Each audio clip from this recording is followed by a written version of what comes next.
of things thrown at you. There's going to be so much that is going to say, you need to adapt, you need to change, you need to do it differently. But how can we fight to keep perspective? And I would say that this is probably one of the biggest struggles in my life. To truly fight to keep perspective. I remember when I was at the University of Florida, my freshman year, we were blessed to win a national championship. Sophomore year was blessed to win the Heisman. Junior year was blessed to win another national championship. And my senior year, our goal was to win another one and win 3 out of 4 and be one of the best teams of all time. But very few teams had ever won 3 out of 4 national championships, and we didn't shy away from it. We literally would break it down to best ever. And that was our goal, defending national champs. Went 12-0, undefeated. So we got to the SEC championship game and we lost. We have one person cheering for that. Thanks. God bless. Let's talk about your worst days, man. Not the encourager, huh?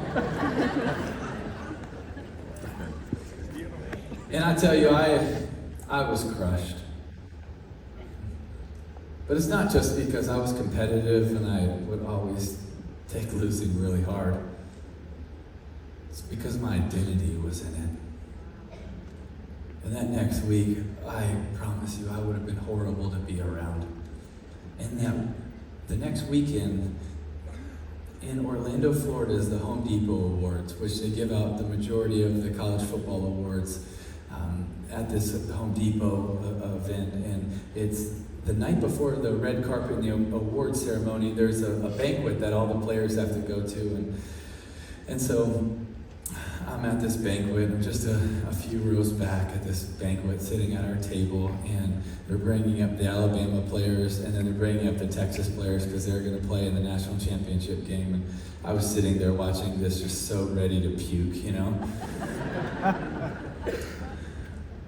And one of the waitresses, she comes and she taps me on the shoulder, and she says, "Hey, Timmy, I'm so sorry. I don't mean to bother you."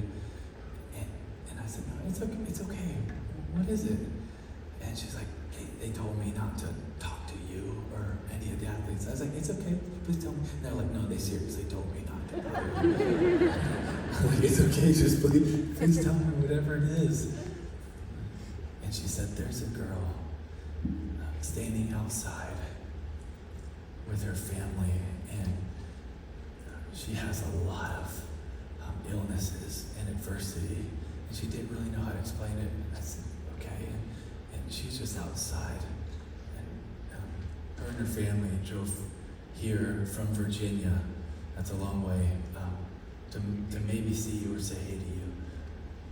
Would you want to say hey? And I said, "Of course." So I stand up and I walk to the back of the room, and they open the doors, and in comes walking this amazing young girl named Kelly Fawnin, who has overcome more in her life than I could possibly imagine.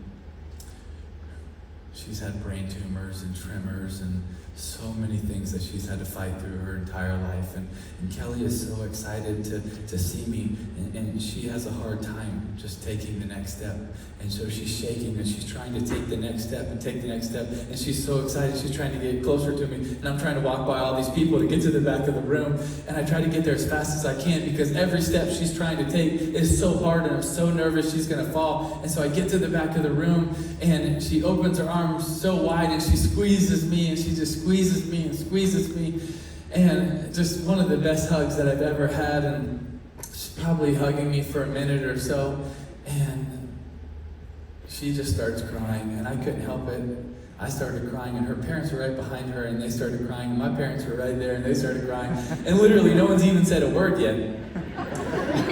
And so then everybody kind of gains a little bit of composure, and I get the chance to meet Kelly and have a great conversation and hear more of her story and what she's been through. And I just felt it so put on my heart to ask her to be my date the next night for the red carpet and the award ceremony.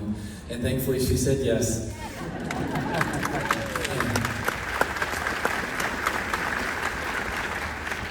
And my uncle took her out the next morning with her parents and her sister to get her a pretty dress so she could be the belle of the ball. And then all of us met up in the afternoon, and we went to dinner, and we were just laughing and had the best time. And my family and her family and everybody, we were just having so much fun. And then we all get in the limo and we drive to the red carpet, and we get out, and I had the whole place just cheering and chanting for her, and it was this amazing time. It was just so much fun.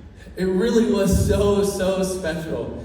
And then we walk in, and we walk through the red carpet into the auditorium, and my seat is row 1, seat A. And hers is right beside me, and my parents are right behind me, and her parents are just a couple over to the side.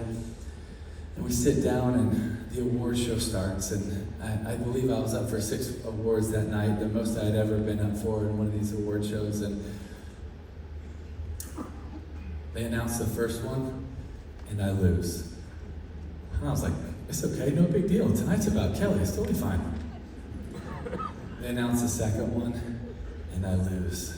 It's like, all right, it stings a little bit, you know? They announced the third award, and I lose. Now I'm getting a little bit of a twitch, you know? The fourth award, the fifth award, I lose, and I lose. And all of the emotions are all coming back to me. All of the frustration, everything is flooding back to me. And my mom's sitting right behind me. They're getting ready to announce the 6th award. My mom leans forward and she taps me on the shoulder, and I just lean back and she whispers in my ear, Timmy, you already won tonight. You just don't get your reward till heaven.